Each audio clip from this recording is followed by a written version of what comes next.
सर्दियों की सुबह थी। जनकपुर की गलियों पर हल्का सा कोहरा छाया था। लोग अपने अपने काम में लगे थे। मंदिरों की घंटियां धीरे धीरे बज रही थी और हवा में एक अजीब सी पवित्रता महसूस हो रही थी। लेकिन उसी शांत सुबह राजा जनक के मन में हलचल थी। वे अपने महल के विशाल आंगन में खड़े भगवान शिव के उस प्राचीन धनुष को देख रहे थे जो भगवान परशुराम ने अपने हाथों से राजा जनक को दिया था। यह धनुष इतना भारी था कि बड़े बड़े योद्धा भी इसे हिला नहीं पाते थे। राजा जनक धनुष को देखते हुए उस दिन को याद कर रहे थे जब उन्हें माता सीता मिली थी। यज्ञ के लिए भूमि जोतते समय उनके हल की नोक अचानक किसी वस्तु से टकराई। जब मिट्टी हटाई गई तो वहां एक घड़ा मिला। उस घड़े के भीतर माता सीता बाल रूप में विराजित थी, मानो धरती ने स्वयं उन्हें जनक को सौंपा हो।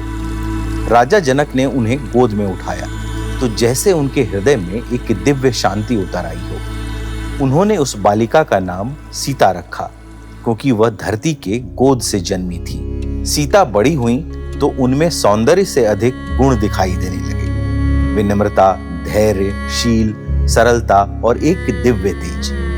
लेकिन एक दिन ऐसी घटना हुई जिसने राजा जनक को यह समझा दिया कि उनकी बेटी साधारण नहीं है। सीता बचपन में खेलते खेलते उस कक्ष में पहुंच गई जहां भगवान शिव का धनुष रखा था। महल की स्त्रियां वहां काम कर रही थी। छोटी सी सीता ने मासूमियत से उस धनुष को छुआ और सभी के आश्चर्य के लिए भारी धनुष हल्का सा ऊपर उठ गया।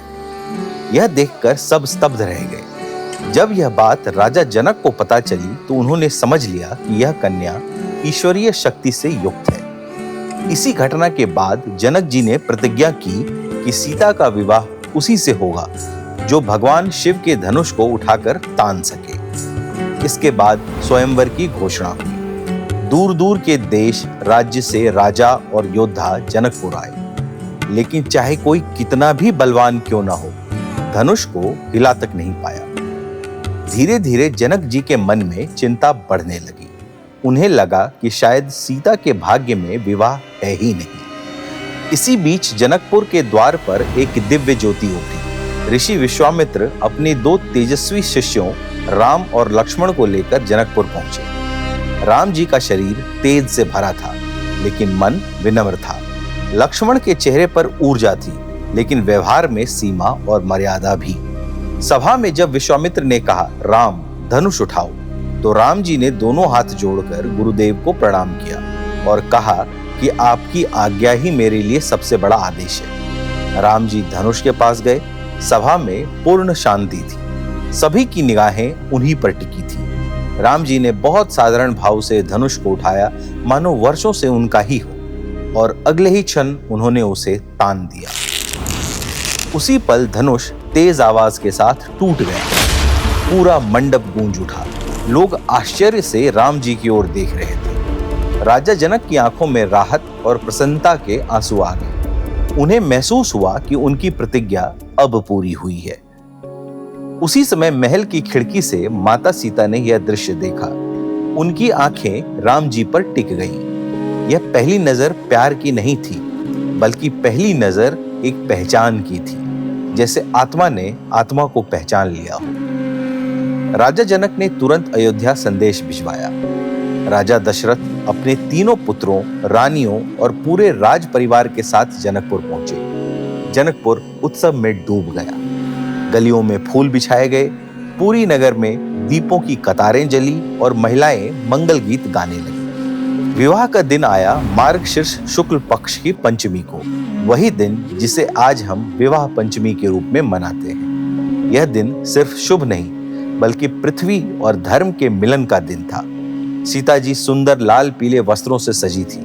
उनका चेहरा दिव्य प्रकाश से भरा था। राम जी चंदन जैसे पीले वस्त्रों में हाथ जोड़कर विनम्र मुद्रा में खड़े थे। जनक जी ने सीता का हाथ थामकर राम जी के हाथ में रखा और धीमे से कहा, राम, मैं अपनी बेटी तुम्हें समर्पित करता हूँ। इसे सम्मान, प्रेम और सुरक्षा देना। राम जी का उत्तर उतना ही सुंदर था। उन्होंने कहा, राजन, जनक नंदनी मेरी धर्म पत्नी होंगी। मैं इन्हें जीवन भर आदर और मर्यादा दूंगा। इसके बाद मंत्रोच्चार हुआ। दोनों ने अग्नि को साक्षी मानकर 7 पवित्र कदम लिए। हर कदम एक वचन था, विश्वास का, साथ का, धर्म का और आजीवन प्रेम का। उस दिन सिर्फ राम सीता का ही नहीं, बल्कि 4 दिव्य विवाह संपन्न हुए। राम का सीता से, लक्ष्मण का उर्मिला से, भरत का मांडवी से और शत्रुघ्न का श्रुतकीर्ति से। जनकपुर उत्सव से भर गया।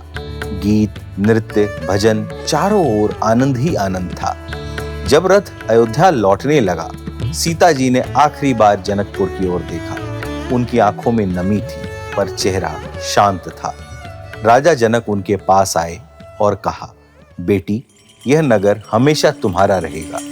अब जाओ, अपने पवित्र धर्म पथ पर आगे बढ़ो।